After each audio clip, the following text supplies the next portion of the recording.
Hello there, time for some more camera testing, this time about the Oukitel Mix 2.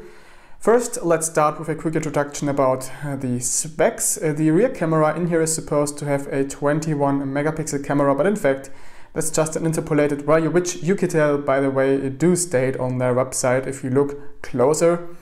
It's a 16 megapixel Samsung S5K3 P3SX sensor with an f2.0 aperture.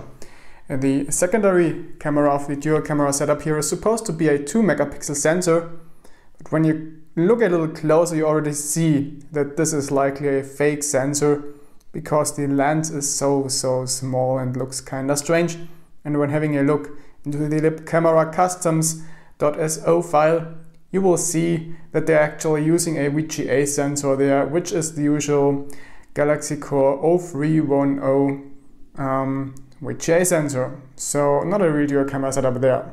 The front camera is based on a SuperPix 8407 sensor, which is an 8 megapixel unit with an f2.0 aperture, and it is also interpolated up to 13 megapixels. So if you want to use the native resolution, you need to set 16 megapixels for the rear camera as well as 8 megapixels for the front camera. The front camera has a dedicated LED flash, but this one doesn't work for me. It really does nothing. I also have no flash settings available in the camera, so yeah, kinda strange. The camera application itself is very basic and pretty easy to understand.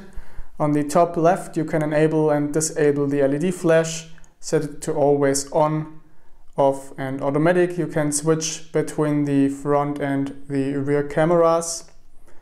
And you have a little menu button that opens up the settings for the camera, and here you have also the HDR mode available.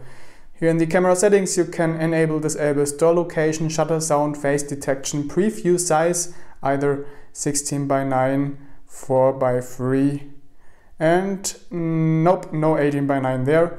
And of course also the resolution, which is currently set to 21 megapixels. But I usually set it to the native 16 megapixels when taking photos. And then back to the main screen, here you have a little zoom button, which of course is just a digital focus. This little arrow on the left opens up the usual filters. And then here you have a shortcut to the gallery application, and this one is your shutter button, and those are the modes. And what's kind of annoying is that you can't scroll quickly through the modes and then tap on it to select one, but you have to tap on them to scroll through them or just swipe on the preview area. Anyhow, it's likely that you won't ever need those other features hidden there because everything besides video and photo is kinda useless. Face beauty isn't really useless. The blur mode is useless because the dual camera is a fake. Mono mode is just software filtering, while panorama mode doesn't do great shots either. And pro mode is useless because you can't control the exposure time and also not the focus. And having a look at actual camera samples of the Oukitel Mix 2, you do notice that the camera isn't the worst. It definitely can take halfway decent photos at daylight. They are not perfect in terms of detail and sharpness, but they are usable. They could be better, but well, this is better than nothing, I think.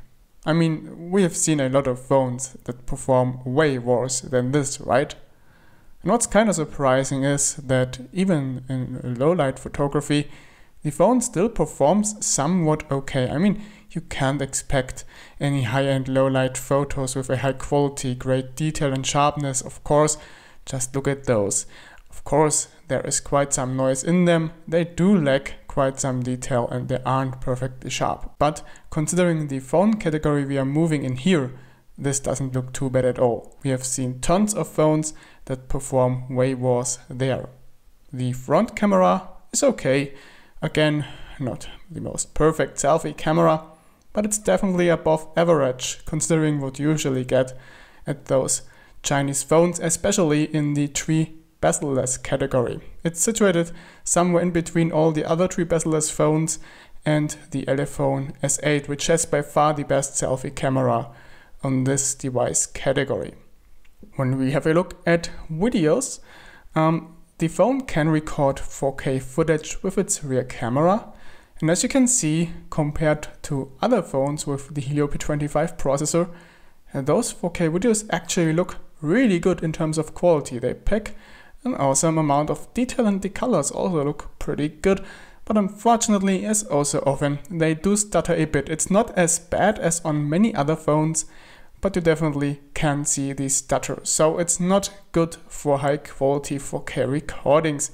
Maybe they will be able to fix this, and if they do, this will actually a fairly good phone for 4K recording. And as you can see, the autofocus of this one works pretty decent as well. Unfortunately, there is no image stabilization.